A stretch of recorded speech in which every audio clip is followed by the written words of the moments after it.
Good evening. I'm Betty Yu. Crews have now recovered the bodies of all 9 backcountry skiers killed in the Castle Peak avalanche.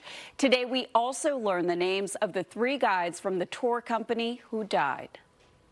The Nevada County Sheriff's Office has confirmed all 9 victims have now been recovered from the Castle Peak avalanche site.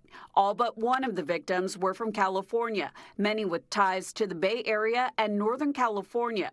For the first time, authorities released the identities of 3 guides from Blackbird Mountain Guides who were killed. 34-year-old Andrew Alessandratos of Nevada, 30-year-old Michael Henry of Soda Springs, and 42-year-old Nicole Chu of South Lake Tahoe. The 9th person who is missing was found relatively close to where everybody else was located.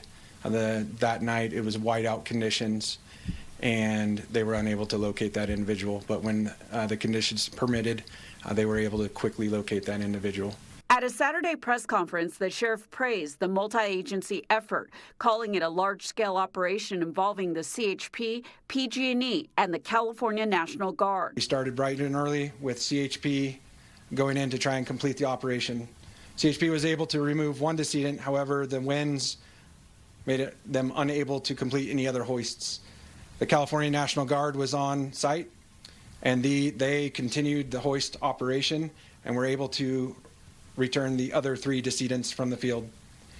The last person was recovered at 10:58 a.m.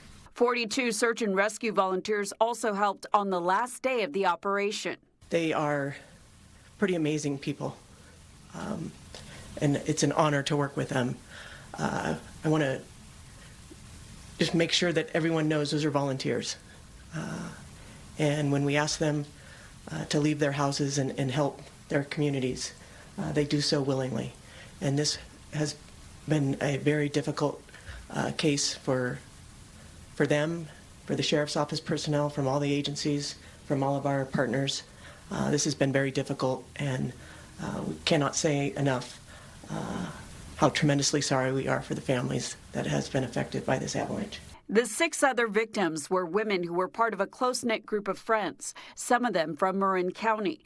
Investigators say the avalanche struck on the final day of the group's backcountry tour. This was the last day of their 3-day tour, and they did decide to leave early to try to get off the mountain early. And that's pretty much was consistent. But again, those are very preliminary. As far as other decisions, those are all going to have to be, lengthy, more time for our investigation. Officials with the Tahoe National Forest say that the terrain will remain off limits to the public until at least mid-March. Access is expected to be restored once the investigation is complete.